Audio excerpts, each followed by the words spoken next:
Hello everybody and welcome back. My name is Kari and today I'm doing my June haul. I bought a lot of books in June. If you want to see some others that are somewhere and I can't remember exactly which ones they are, go check out my Educating Myself video because that's where many of them are. But even besides those books, I did buy what my mother would say is far too many. My cousins were shocked, shall we say, at the number of packages I received. But without further ado, let's get into that. We will start with A Song Below Water by Bethany Morrow. The reason there's no book is because I'm currently reading it. And I finally have a place to put my dust jackets so I can take them off when I read hardcovers now, which is lovely. This is a song about black mermaids, or sirens specifically.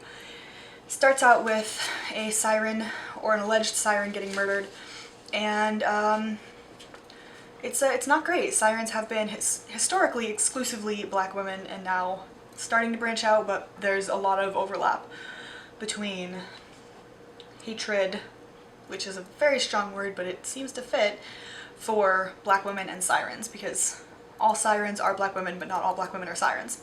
Kind of like the squares and rectangles things, right? So far it's very interesting. I am all of 36 pages into it, but I am really enjoying it. I'm also hoping that they get under the water at some point because that's kind of what I really like.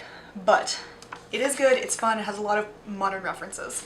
Next we have A Princess in Theory, A Prince on Paper, and a Duke by Default by Alyssa Cole. This is a romance companion series, whatever you want to call it, that just looks super cute.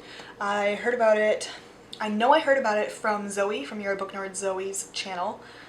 I'm fairly certain I've heard of it several other places, but that's the one that clearly stuck in my head.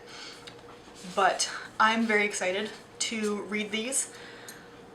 I know Zoe has good taste, so I'm assuming that they're excellent. We have A Song of Wraiths and Ruin by Roseanne A. Brown.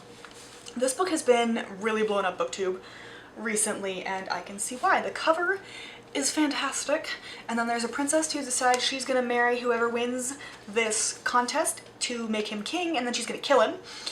And then obviously our other main character is the person who enters the contest determined to be king because he wants to kill her. It's just so good, so good. So this is definitely on my to be read soon list, although to be fair, a lot of books are on my to be read soon list, and soon is relative. Next we have Sisters of Sword and Song by Rebecca Ross. All I really needed was a book about sisters because it's fun and I don't find a lot of them. So I was really excited when this one came out. The sisters are finally going to be reunited, but one of the sisters shows up from leave or discharge or something from the Queen's Army, and she shows up early, so there's something really wrong.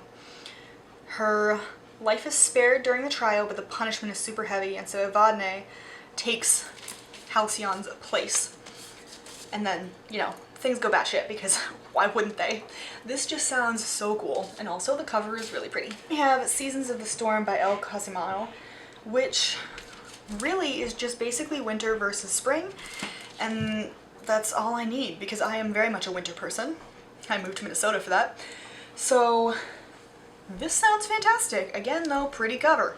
Then we have Hunted by the Sky by Tanaz Bathina, which, let's see. She has spent her life running. She's a star-shaped birthmark on her arm.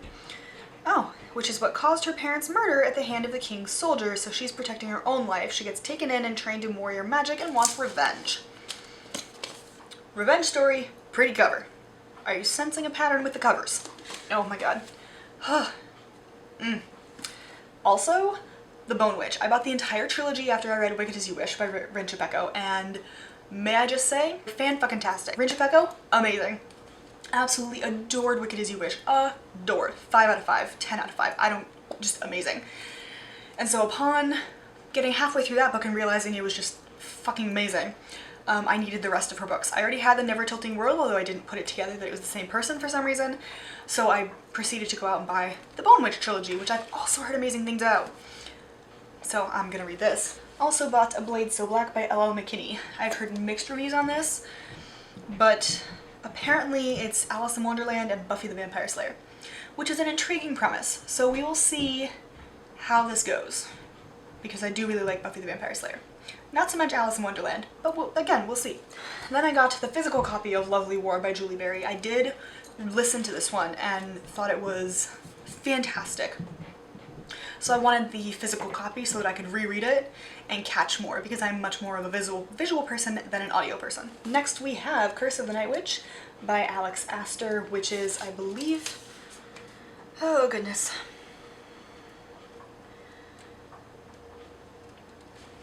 I'm not sure which, Columbia, there we go.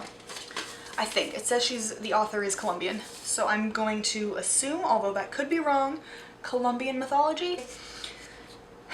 Tor Luna, born with a leadership emblem, hates it, gonna choose his own path, so he makes a wish and then he discovers a new marking, which is you've got a week before you keel over, and shit hits the fan from there. That sounded really fun. I actually bought 3 contemporaries this month. Who am I? The first one being Coloring Mine by Natasha Diaz. This is a contemporary about Nevaeh Levitz, who has never thought much about her biracial roots. She's black and Jewish, and so it's a coming of age story, essentially, about a biracial girl who's struggling to fit in. Then we have We Are Totally Normal by Rahul Kanakia, sorry, which is Nandin and Shuri's cracked the high school code, because apparently that's a thing. Dave and Nandin hook up. Nandin's never been into guys, Dave's cool, and they're willing to give it a shot. But Nandin is trying to figure out his, I'm guessing sexuality, because that sounds what this is. They don't say sexuality, but he's trying to figure out this relationship and where he fits in the world and what that means for people seeing him. This one, totally a cover buy, fully. But this is What I Carry by Jennifer Longo. This kid has grown up in foster care.